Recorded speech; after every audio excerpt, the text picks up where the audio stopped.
Mapagpalang araw sa inyong lahat mga kanganga. Sana kayo ay nasa mabuting kalagayan at malusog na pangangatawan. For today's video mga kanganga ay ibabalik lang po natin yung the first video po na aking ginagawa yung flat iron po na hindi ko po naayos.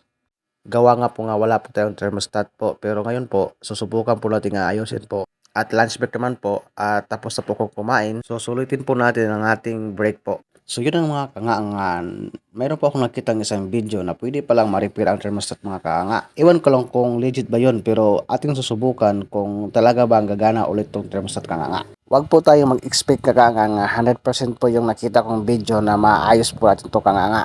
Itatry lang natin kaanga yung naparod kong video kaanga. Huwag po kayong matakot na subukan or itry kasi po hindi po tayo malalaman o hindi po tayo magkakaroon ng knowledge kung hindi natin susubukan mga kaanga. Kung sa Bisaya pa kaanga, salig lang ayaw laom. Kay mas maayo na mo salig ka kaysa maglaom ka nya. Maglaom ka nga maayad na at dahil di rin maayad. So sakit kayo di ba kaanga? Parehas lang yan sa ating mga jowa na pinaasa tayo at iniwan lang pala, di ba masakit yun mga kaanga?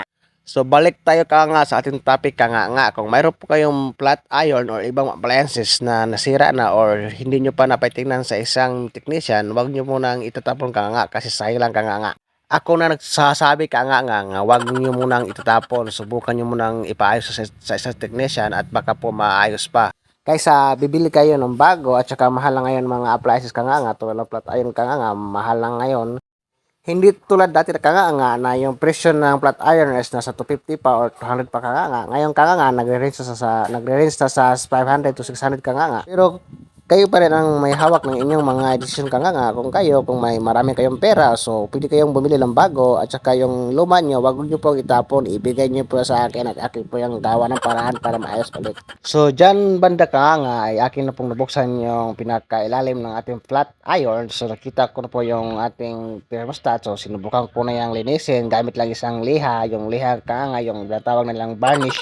Ito lang po kasi yung nakita ko sa isang video na ginamit niya ang liha lang po at saka yung brush or steel brush. So wala man tayong steel brush, so liha lang sinubukan ko pong baklasin yung thermostat ng na ihiwalay sa kanyang body, pero hindi po talaga natin kaya kasi nakaunay po siya, nakadirect po siya sa body at wala po tayong isang gamit na pangbalik yan Mas maganda sana kung atin po yan nahiwalay sa kanyang body at nabaklas natin ng maayos at nalinisan po lahat ng parte ng ating thermostat para po maayos ng mabuti, para po hindi na siya babalik sa dati Ang kaso lang wala pa yung gamit na pwedeng ibalik dyan or ipapamalit sa kanyang body. So magtiyaga lang muna tayo dito kahit mahirap Dyan sa punto ginamitan ko po yan ng flashlight to make sure na talagang malinisan natin yung pinakailalim niya Kailangan po kasi malinisan ng mabuti para hindi na po siya putol-putol yung init niya at mawawala yung supply ng kuryente niya Kasi pag hindi po yan nalinisan ng mabuti, nakusa nagtuturn off yung thermostat niya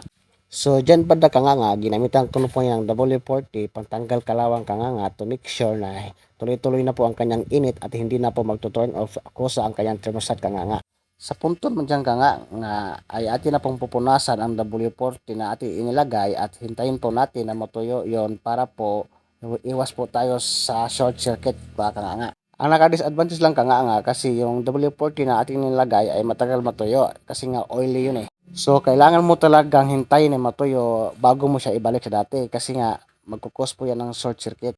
At sa punto dyan nasa huling dulo na po tayo ng ating video. Hindi ko na po pinakita kung paano ko ibinalik yung cover ng ating flat iron kasi natagalan po ako sa pagpatuyo ng ating thermostat At yun na tinistingan na po natin ating flat iron at hihintayin po natin kung kusa ba magtuturn off yung ating flat iron At sa makalipas ng ilang segundo hindi naman po nagtuturn off yung ating thermostat o ang ating flat iron. So legit pala yung napanood kong video at salamat sa author na yun at hanggang dito lang see you in my next video. Huwag niyo kalimutan mag-share and follow thank you.